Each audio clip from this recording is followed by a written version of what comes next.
1957 यानी 1957 ये वही समय था जब इंसानों के द्वारा बनाई गई कोई पहली चीज स्पेस में पहुंची थी। यानी ह्यूमैनिटी के द्वारा बनाई गई सबसे पहली आर्टिफिशियल सैटेलाइट 1957 में लॉन्च हुई थी। और ये वही समय था जब इंसानों ने सबसे पहली बार स्पेस को अपनी असली औकात दिखाना शुरू कर दी। यानी बेसिकली आज मैं बात करूंगा ह्यूमैनिटी और स्पेस से रिलेटेड कुछ ऐसे कड़वी सच्चाई के बारे में जो तुमने शायद पहले कभी ना सुनी हो।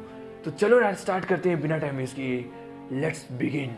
अब मैं आसानी से ये बता सकता हूँ कि तुम में से 90% लोग जो साइंस फैंस है जो ये वीडियो देख रहे हैं उनको सबसे कम जानकारी होगी स्पेस डेब्री के बारे में, यानी स्पेस गार्बेज के बारे में। क्योंकि आजकल के सोशल मीडिया पेजेस और न्यूज़ चैनल जितनी भी चीज़ें तुम फॉलो करते हो उनमें से 90% या फिर 95% कह लो लोग तुम्हें ह्यूमैनिटी के बाय प्रोडक्ट यानी उसके डार्क ट्रूथ के बारे में नहीं बताते हैं। क्योंकि ज़्यादातर लोग स्पेस सक्सेस और स्पेस के लॉन्चेस के बारे में बहुत ज़्यादा ध्यान देते हैं और ह्यूमैनिटी कितना आगे निकल गया है ये बताने में ही बिजी रहते हैं। लेकिन ह्यूमैनिटी क्या कचरा फैलाता जा रहा है उसके पीछे ये तुम्हें कोई नहीं बताएगा। तो इस वीडियो में आज तुम्हें मैं यही बताने वाला हूँ। तो सबसे पहले क्वेश्चन आता है व्हाट इज स्पेस डेब्री। तो मुझे पता है यहाँ पे 90% लोगों को ये चीज़ पता होगी, लेकिन 10% जिनको नहीं पता है या फिर थोड़ा कन्फ्यूजन है तो मैं बता दूँ कि ऐसा कचरा जो इंसान स्पेस में फैला के आते हैं उन्हें स्पेस डेब्री कहते हैं, या फिर बोल सकते हो स्पेस गार्बेज या फिर स्पेस ट्रैश जो बोल रहा हूँ। तो तुम में से कुछ लोग ये बोलेंगे कि प्रॉब्लम ही क्या है, स्पेस में कचरा फेंकने तो अच्छी बात है, बहुत ही बड़ा है और किस काम आएगा। तो मैं बता दूं कि जिस कचड़े यानी कि जिस गार्बेज की बात कर रहे हैं ये स्पेस डेब्री और कहीं नहीं तुम्हारे अर्थ के अराउंड ही रिवॉल्व करता है, यानी अर्थ के ऑर्बिट में ही रहता है। यानी इमेजिन करो जैसे कि सन के अराउंड 9 प्लैनेट्स रिवॉल्व करते हैं सन को, वैसे ही ये कचरा पूरे का पूरा हमारे अर्थ के अराउंड रिवॉल्व करता है। एक्सेप्ट ये बहुत ही ज़्यादा हमारे अर्थ के पास है और ये बहुत ही ज़्यादा नंबर में है, यानी बहुत ही ज़्यादा अमाउंट में है। हाँ, तो बेसिकली स्पेस डेब्री कोई अर्थ का गार्बेज नहीं है जो कि आराम से पड़ा रहता है। बेसिकली स्पेस डेब्री जो है हमारे अर्थ के अराउंड लगभग 8 किलोमीटर पर सेकंड से लेकर 10 किलोमीटर पर सेकंड की स्पीड से रिवॉल्व करता रहता है। तो बेसिकली सोचो कोई चीज़ जो 8 किलोमीटर पर सेकंड की स्पीड से चल रही है वो तुम्हारे सामने से निकलेगी तो तुम्हें दिखेगा भी या नहीं? ऑफकोर्स नहीं दिखेगा। तुम इमेजिन करो अपने डेली लाइफ में जो गाड़ियाँ चलती हैं 80 to 90 किलोमीटर पर आवर की स्पीड से, वो तुम्हें कितनी तेज़ दिखाई देती हैं।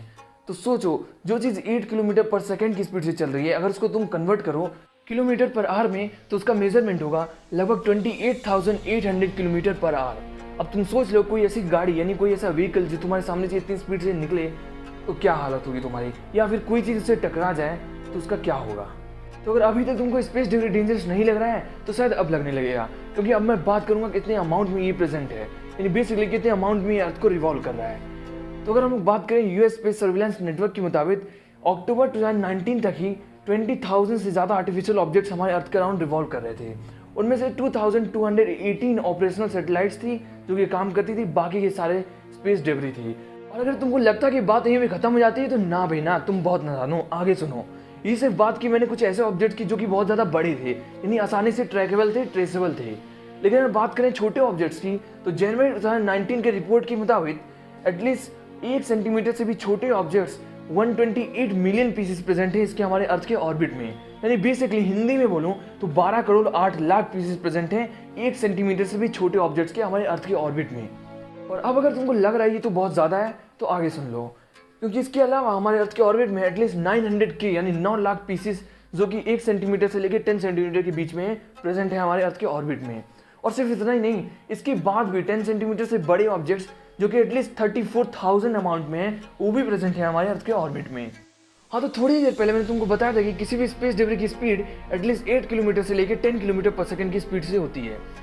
तो बेसिकली अगर तुमको ना पता हो तो मैं बता दूं कि इतने स्पीड में अगर कोई छोटा भी ऑब्जेक्ट तुमसे टकराए तो तुम्हारे स्पेस क्राफ्ट के ऊपर कुछ ऐसा मार्क छोड़ के जाएगा जो कि लगभग एक सैंड ब्लास्टिंग के बराबर होता है।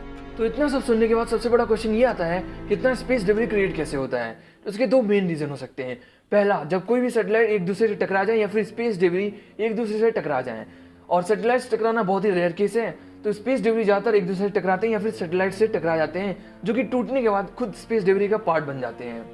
और दूसरा मेन रीजन हम बता सकते हैं एंटी सैटेलाइट वेपन्स। अगर तुमको नहीं पता हो तो इंडिया, चाइना और यूएसए जैसे बड़ी बड़ी कंट्रीज अपने खुद की एंटी सैटेलाइट वेपन्स तैयार रखती हैं ताकि मिलिट्री इमरजेंसी के दौरान वो दूसरी कंट्रीज की सैटेलाइट्स को टेक डाउन कर सकें, ताकि वो उनके ऊपर स्पाई ना कर पाए, उनकी इन्फॉर्मेशन ना देख पाए। हाँ, लेकिन अभी तक कोई भी मिलिट्री इमरजेंसी नहीं पड़ी ताकि किसी भी कंट्री को अपने एंटी सैटेलाइट वेपन यूज़ करना पड़े किसी और कंट्री के सैटेलाइट को टेक डाउन करने के लिए। लेकिन सारी कंट्रीज ने शो ऑफ फोर्स में एक ऐसा शो जहाँ पे कंट्रीज अपनी मिलिट्री पावर डेमोन्स्ट्रेट करती हैं लोगों को, यानी एक वार्निंग की तरह देती हैं, ताकि अगर उनके ऊपर कोई हमला किया जाए तो वो दिखा सकती हैं कि उनके पास कितनी पावर है और तुम वो काउंटर अटैक कर सकती हैं। तो बेसिकली शो ऑफ फोर्स में बहुत सारी कंट्रीज़ ने अपने एंटी सैटेलाइट वेपन्स को डेमोन्स्ट्रेट किया है। बहुत सारी, क्या बोल सकते हैं, 4 ही कंट्रीज़ हैं जिन्होंने अभी तक ऑफिशियली डेमोन्स्ट्रेट किया है, जिनका नाम है इंडिया, यूएसए, चाइना और रशिया।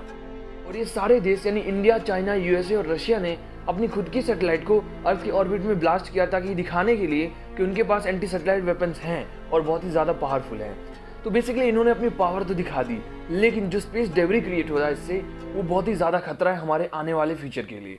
सो गाइस, आज की वीडियो में इतना ही, और ये वीडियो इसलिए था ताकि ह्यूमंस के स्पेस एक्सप्लोरेशन के दूसरे एस्पेक्ट को दिखाया जा सके। और अगर तुमको वीडियो पसंद आ गया तो लाइक बटन को ठोक दो, और अगर नहीं आया तो इस वीडियो को शेयर कर दो। जहाँ शेयर कर सकते हो करो यार, मुझे नहीं पता कहाँ, लेकिन करो। और उसके बाद इस सब्सक्राइब बटन को दबा के इस घंटे को ऑन कर देना, ताकि मेरी वीडियोस के नोटिफिकेशन सबसे पहले पा सको। मैं मिलता हूँ अगली वीडियो में, तब तक के लिए कर दो लाइक, शेयर, कमेंट। बाय।